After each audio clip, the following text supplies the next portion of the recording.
ఏంట్రా ఇవన్నీ సోనీ దగ్గర బాగా నేర్చుకున్నట్టున్నావు? మన మధ్యలో సోనీని తీసుకురావద్దు సార్.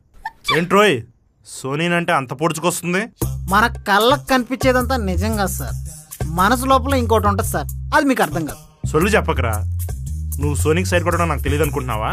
నువ్వు సోనీ కోసం ఏదైనా చేస్తావు, అది నాకు తెలుసు. మీరు అనుకునేది వేరు, అక్కడ జరిగేది వేరు. ఏం డిఫరెన్స్?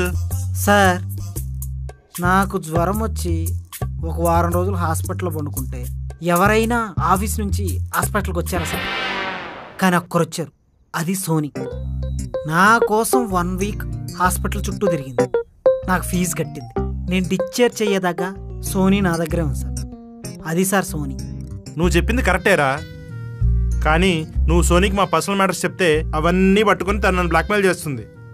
సార్ మిమ్మల్ని బ్లాక్మెయిల్ చేసి మీ కంపెనీ ఏమైనా సోనీ పేరు మీద రాపించుకుందా సార్? నీకు సోనీ పిచ్చి బాగా పట్టిందిరా. సోనీ మీద పిచ్చి ఉండి నేను పిచ్చి ఉన్నైపోయినా నాకు పర్లేదు సార్.